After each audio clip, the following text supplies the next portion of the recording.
Hi friends, எப்படி இருக்கீங்க? நாங்கள் நல்லா இருக்கோம். இன்றைக்கி என் சின்ன பொண்ணோட ஸ்கூலில் ஒரு டான்ஸ் ஈவெண்ட் இருக்குது. என் பொண்ணு டான்ஸ் கற்றுக்கிறனால ஸ்கூலில் அவளும் பெர்ஃபார்ம் பண்ணுறா. ஸோ ஒரு 2-3 வாரத்துக்கு முன்னாடியே இதோட இமெயிலெல்லாம் வந்து டிக்கெட்டெல்லாம் வாங்க சொன்னாங்க. நானும் டிக்கெட் வாங்கிட்டேன். ஆனால் அவகிட்ட நான் டிக்கெட் வாங்கலைன்னு சொல்லி வச்சுருக்கேன். கொஞ்சம் சங்கட்டமாக இருக்கா. பட் ஒரு சர்ப்ரைஸ் கொடுப்போமேன்னு தான். 6 o'clock டான்ஸ் ப்ரோக்ராம் ஆரம்பிக்குது. 5:30க்கு அவளை ட்ராப் பண்ண சொன்னாங்க. நானும் என் பெரிய பொண்ணும் ட்ராப் பண்ணிவிட்டு பார்க்கிங் லாட்லேயே வெயிட் பண்ணோம். அவளுக்கு தெரியாது நாங்கள் வரப்போகிறோன்னு. So it's going to be a surprise. காரில் கொஞ்சம் நேரம் உட்காந்து நானும் என் பெரிய பொண்ணும் அரட்டை அடித்தோமா. பயங்கர சூடுங்க. டெக்ஸஸில் வெயில் காலம் ஆரம்பிச்சிருச்சு. காரை ரொம்ப நேரம் ஆன்லேயும் வைக்க முடியல. சூடு தாங்க முடியாமல் ஒரு 5:45க்கெல்லாம் உள்ள ஒரு இடம் கண்டுபிடிச்சி உட்காந்துட்டோம். அதுக்கப்புறம் டான்ஸ் ஈவெண்ட் ஆரம்பிச்சிருச்சு. இது இந்த வருஷத்தோட ஸ்கூல் இயரோட லாஸ்ட் மந்த், அதாவது மே எண்டோட ஸ்கூல்ஸ் எல்லாம் இங்கே க்ளோஸ் ஆகிடும், வெக்கேஷன் ஆரம்பிச்சிடும். அதுக்கப்புறம் ஆகஸ்ட் எண்டு இல்லைனா 3rd வீக் மாதிரி தான் ஸ்கூல் ஆரம்பிக்கும். வெயிட் பண்ணிகிட்ருக்கேங்க, எப்படா ஸ்கூலை இழுத்து மூடுவாங்கன்னு. நிறைய ரீசன்ஸ் இருக்குது. காலையில் ரொம்ப சீக்கிரம் எழுந்திரிக்க வேண்டாம், இவங்களை கத்தி எழுப்ப வேண்டாம். முக்கியமான ஒரு விஷயம், லஞ்சு பேக் பண்ண வேண்டாம். லஞ்சில் என்ன பண்ணணும், என்னத்தை பேக் பண்ணணும், என்ன ஸ்நாக் பண்ணணும், ப்ரெக்ஃபாஸ்ட் என்ன கொடுக்கலாம், எவ்வளோ டென்ஷன். இதை விட டென்ஷன் என்ன தெரியுமா? லஞ்சை சாப்பிட்டுட்டு வந்தாங்கன்னா ஓகே, சாப்பிடாம வரலன்னா அந்த டென்ஷன், டிஃபன் பாக்ஸை தொலைச்சிட்டு வந்தால் அந்த டென்ஷன். இந்த டென்ஷனெல்லாம் இல்லாமல் ஒரு 2.5 மாதம் அப்படி அமைதியாக இருக்கலாம். எனிவே, டான்ஸ் ப்ரோக்ராம் ஆரம்பிச்சிருச்சு. இந்த டான்ஸ் எல்லாம் நான் ஆல்ரெடி பார்த்துருக்கேன். இது 3rd டைம் இந்த பர்ஃபார்மன்ஸை நான் பார்க்குறேன். ஏன்னா என் பெரிய பொண்ணோட ஸ்கூலில் ஈவெண்ட் நடந்தப்போ டான்ஸ் ஈவெண்ட், இந்த மிடில் ஸ்கூல் குழந்தைங்க அங்கேயும் பர்ஃபார்ம் பண்ணாங்க. ப்ளஸ் இதுக்கு முன்னாடியே இந்த டான்ஸை வேறொரு இடத்துலையும் பர்ஃபார்ம் பண்ணியிருக்காங்க. ஆனால் ஒரே டான்ஸை 3 தடவை டிக்கெட் வாங்கி பார்த்த மொதல் ஆள் நானாக தான் இருப்பேன். பட் என்ன பண்ணுறது, நம்ம குழந்தைங்களாச்சே, பெத்துட்டோமே, வேறு வழி இல்லையே. போகலன்னா மூஞ்சி தூக்கி வச்சுப்பாங்க. இல்லைனா நீ அக்காவோட ப்ரோக்ராமுக்கு மட்டும் போகிற, எனக்கு வர மாட்டேங்கிறன்னு இவ சொல்வா. இல்லை தங்கச்சியோட ப்ரோக்ராமுக்கு மட்டும் போகிற, ஏன் ப்ரோக்ராம் வரதுலன்னு அவள் சொல்வா. இந்த மாதம் ஃபுல்லாகவே ஏதாச்சும் ஒரு ஈவெண்ட்டுங்க. லாஸ்ட் மந்த் ஆஃப் த ஸ்கூலில், அதனால் ஸ்கூல் எண்டில் நிறைய இந்த மாதிரி ஈவெண்ட்ஸ் நடக்கும். போன வாரம் என் சின்ன பொண்ணு ஸ்கூலில் அந்த கெலிடியோஸ்கோப்புன்னு ஒரு ஈவெண்ட் நடந்துச்சு. அதாவது இந்த குழந்தைங்க இந்த வருஷம் ஃபுல்லாக பண்ண ஆர்ட் எல்லாத்தையும் எக்ஸிபிட் பண்ண ஒரு ப்ரோக்ராம். உங்களுக்கு பிடிச்சிருந்துச்சுன்னா உங்கள் குழந்தைங்களோட ஆர்ட் எல்லாம் கூட நீங்கள் காசு கொடுத்து வாங்கிக்கலாம். அது எல்லா காசுமே ஸ்கூலோட ஒரு டெவலப்மெண்ட்டுக்கு எடுத்துப்பாங்க.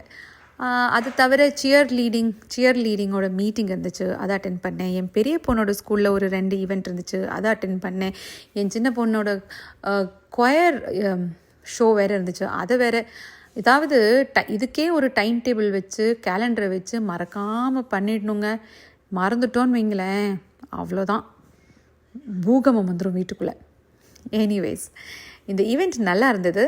இந்த ஈவெண்ட்டில் எனக்கு ரொம்ப பிடிச்ச விஷயம் என்னென்னா, இந்த டான்ஸுக்கு நடுவில் இந்த குழந்தைங்கள்லாம் அவங்க இந்த வருஷம் என்னென்ன கற்றுக்கிட்டாங்க, அவங்க அடுத்த வருஷம் என்னெல்லாம் எதிர்பார்க்குறாங்க, இல்லை வாட் ஆர் தி லுக்கிங் ஃபார்வர்டுன்ட்டு கொஷின்ஸ்க்கெல்லாம் ஆன்சர் பண்ணாங்க. என் பொண்ணும் ஏதோ அவள் என்ன சொன்னான்னு நம்ம வீடியோவில் பார்ப்போம்.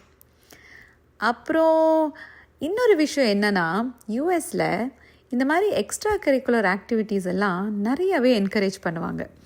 அதாவது டான்ஸு, இன்ஸ்ட்ருமெண்ட்ஸ் வாசிக்கிறது கற்றுக்கிறது, ஆர்ட்டு, சிங்கிங், அது மாதிரி நிறையா.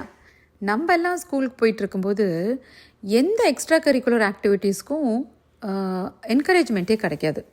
அதாவது கேம்ஸ் பீரியடில் கூட மேத் டீச்சர் அந்த பீரியடை கடன் வாங்கி மேத்ஸ் சொல்லி கொடுப்பாங்க. பிடிக்கே வெளியே போக விட மாட்டாங்க.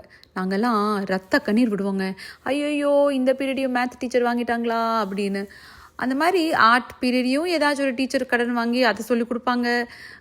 இங்கிலீஷோ சயின்ஸோ எனி எக்ஸ்ட்ரா கரிக்குலர் ஆக்டிவிட்டீஸ்க்கு பெருசாக ஒரு வரவேற்போ ஒரு என்கரேஜ்மெண்ட்டோ இருந்த மாதிரி எனக்கு ஞாபகம் இல்லை. சின்ன வயசில் எனக்கு நடந்த ஒரு விஷயம், நான் ஸ்கூலில் ஆத்லீட். நிறைய ஸ்போர்ட்ஸ் மீட்டுக்கு நிறைய ஊருக்கு போவேன்.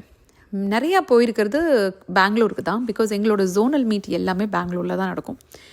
So 9th, 8th, 9th, 10th எல்லாம் போயிருக்கேன். ஆனால் 10th ஐ காட் பிளேஸ்மெண்ட். நான் ஃபஸ்ட்டு 1500 மீட்டர்ஸில் ஜோனல் லெவல் இன் பெங்களூர். அதுக்கப்புறம் என்ன அவங்க அமிச்சது நேஷ்னல் லெவலுக்கு, which was suppose to happen in Punjab. அங்கேயே உட்காந்துட்டு அதாவது நான் செலக்ட் ஆன உடனே பெங்களூர்லேயே they ask me to make a decision. நான் அங்கேருந்து டைரெக்டாக I had to go to Punjab.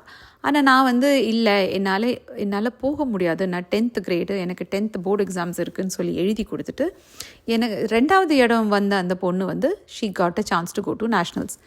நான் திரும்பி என் ஸ்கூலுக்கு வந்தப்போ எல்லா டீச்சர்ஸும் ஆக்சுவலி என்னோட இந்த டிசிஷனை பாராட்டினாங்க.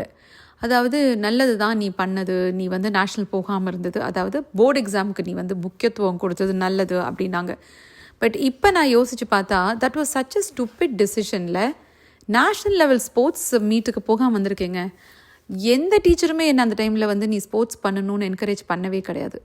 எவ்வளோ பெத்தட்டிக்கான ஒரு சிச்சுவேஷன்னு இப்போ தான் எனக்கு அது புரியுது.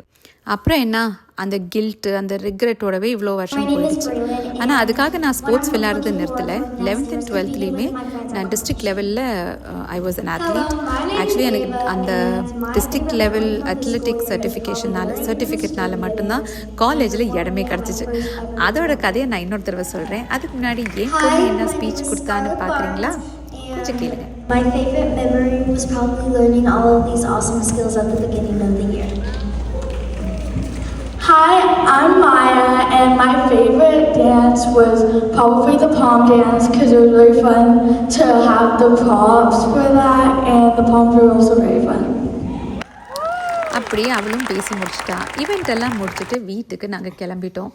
உங்களால் நம்ப முடியுதா, வெளியே 7:40 டைம், ஆனால் வெயில் பட்டையை கிளப்பிட்டுருக்கு. இது தாங்க எங்கள் டெக்ஸஸ் சம்மர் ஆச்சுன்னா.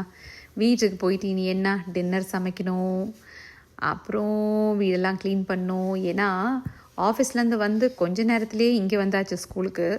இனி வீட்டுக்கு போனால் அவ்வளோ விஷயம் பெண்டிங்கில் கிடக்குது. போகாமல் அப்படி யூட்டர்ன் அடித்து வேறு எங்கேயாச்சும் ஓடிடலாமா அப்படின்னு சில டைம் யோசிக்க தோணுது. பட் முடியாதே, வீட்டுக்கு போயே ஆகணுமே.